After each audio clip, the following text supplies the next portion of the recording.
So this section, 4.1, we're going to start chapter 4, and we're going to talk about exponents and exponent rules. So we're going to talk about the product rule and the power rule for exponents. Okay.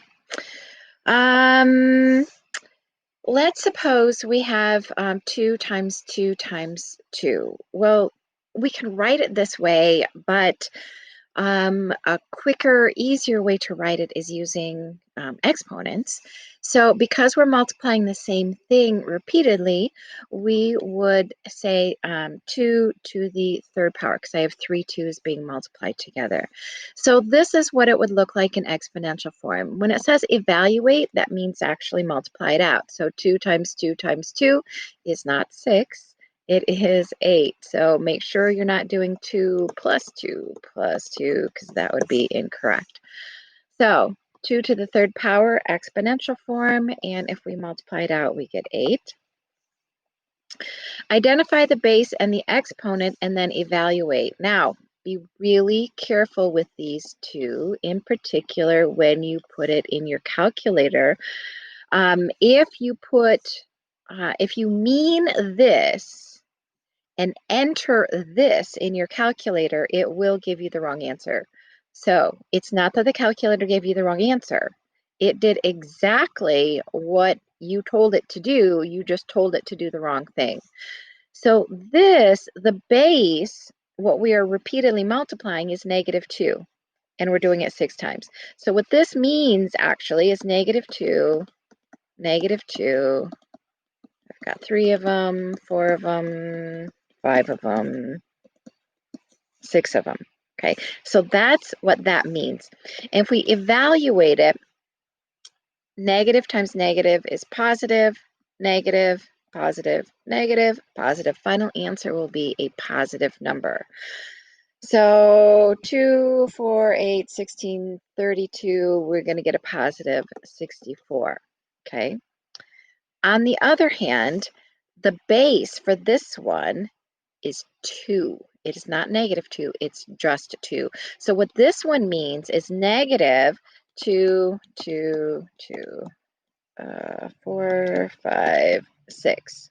Okay, so we are multiplying the positive 2 together and then making the final answer negative. So this one would be -64. I cannot tell you how many students mean to do this, put this in their calculator, and give me the wrong answer. So be really, really, really careful with what's the base, all right? I had a professor that used to tell me that the exponent affects what it is physically touching. So in this case, the exponent is touching the parentheses. That means everything inside the parentheses is getting raised to the 6th power. This one, the 6 is touching the 2, so the 2, just the 2, is getting raised to the 6th power. All right, product rule. All right, let's go back to the meaning of this expression. What 6 squared means is 6 times 6. And what this means is 1, 2, 3, 4, 5 6s, right? So all together, I have 1, 2, 3, 4, 5, 6, 7 6s being multiplied. Okay, so right here, we're going to keep the base the same. We're going to add the exponents. Keep the base the same and add the exponents. It's important that you remember that. Okay, a lot of students, I cannot tell you how many students, give me 36 to the 7th power. Well, it's not 36 to the 7th power, it's 6 to the 7th power. So what they did incorrectly was multiply the 6 times the 6 and then added the exponents, and that's not how exponents work. So watch out for that. All right, so our base is -7, and we've got 5 multiplied here, an additional 3 more being multiplied, so altogether I have 8 multiplied together.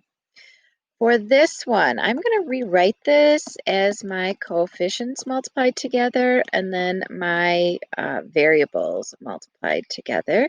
And that's we can do that because of what's called the commutative property of multiplication. We can switch the order like that. That's perfectly fine.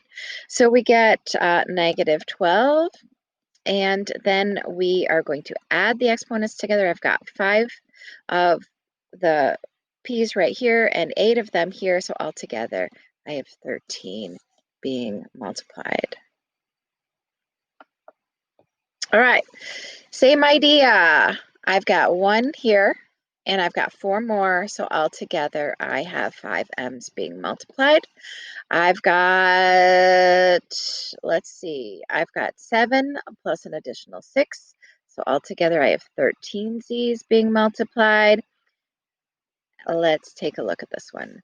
Notice the base is different, okay? They did say to simplify it. So what they're talking about is to find out what 4 times 4 is, and 3 to the 5th. I don't know what that is. I'm going to have to check my calculator, which I should have had handy, and I did not. So 3 to the 5th power is 243.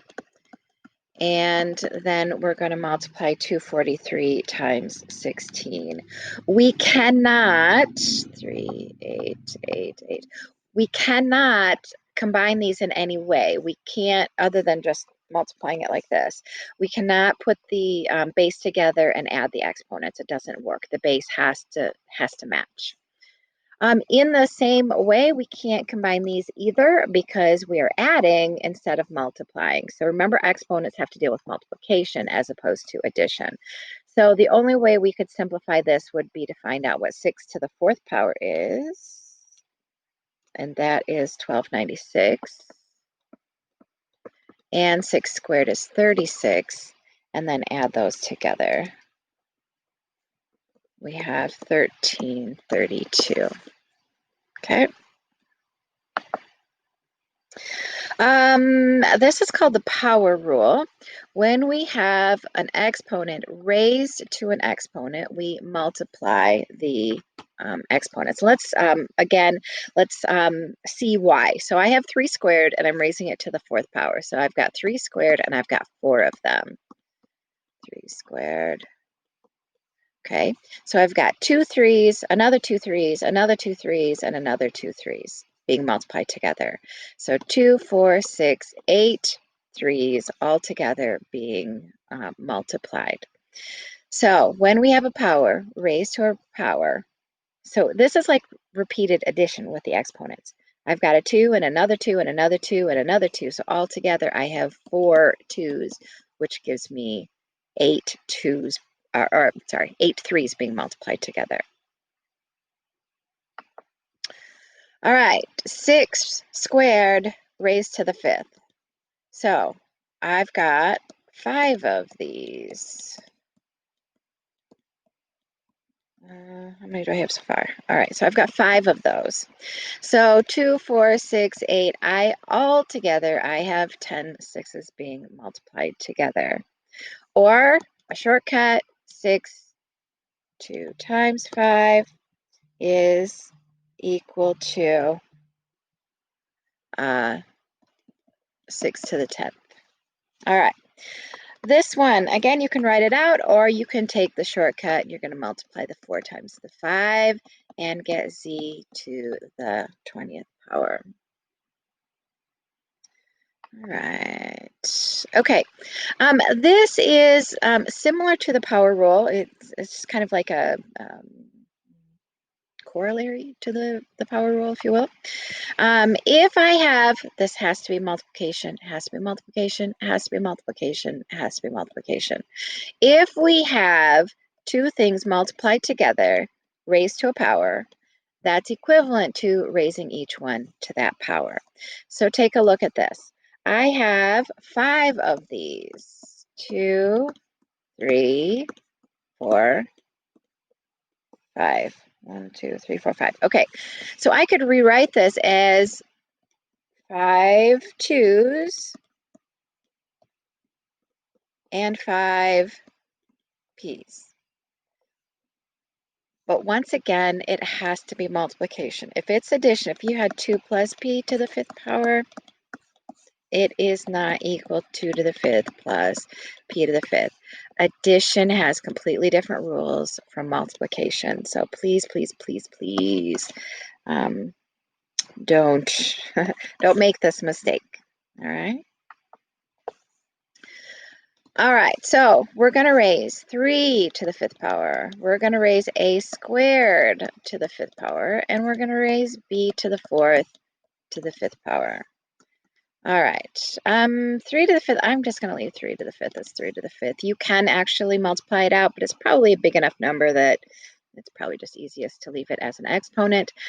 When you're doing this for your homework or for on a test or a quiz, just go by, if it's multiple choice, just go by how they have it as an answer choice. I'm not going to give 3 to the 5th as an answer choice and then multiply it out as a separate answer choice. So you're not going to have to worry about that. So A, 2 times 5 is 10. B, 4 times 5 is 20.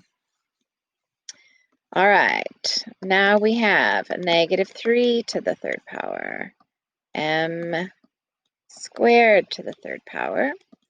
Remember, a negative times, this one's small enough that I'm just going to go ahead and multiply it out. Negative times a negative times a negative is going to give me a -27, m to the 6th. All right, so remember how I said it has to be multiplication in order to apply the exponent to each one inside? Well, technically division is the same as multiplication, sort of. So same rules apply. We can take m and apply it to each of the ones inside. Don't use the word distribute. In math, we use the word distribute for something completely different. So rather say apply the exponent to each one inside, and that makes things more clear. Okay, so you're not trying to confuse yourself there.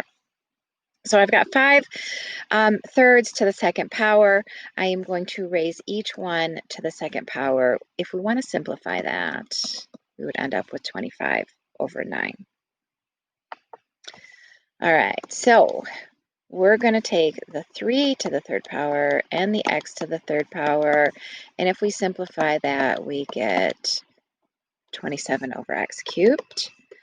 1 to the 5th power, 3 to the 5th power. Let's go ahead and multiply 3 to the 5th power. I'm not sure what it is, to be honest. 3 to the 5th power, 243.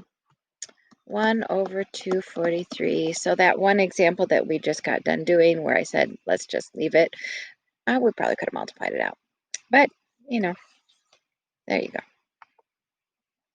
This right here is just a summary of all the rules that we've learned so far. There are more rules. We're going to learn about the more rules in 4.2. So this is just a summary of the 2 rules that we have learned so far. All right, here's what gets students tripped up. Okay, so combinations of rules for exponents. Students, if they just use one rule, they got it down. But as soon as we start doing combinations of rules, that's when they start struggling. All right. What I tell my students is that you always do just one rule per step, meaning you only get to use one rule each time you write down the problem. So pick a rule and just do that. If there's more stuff to do, wait until the next step to do it, okay? So in this problem right here, I'm going to apply my 4 here and apply my 2 here, okay?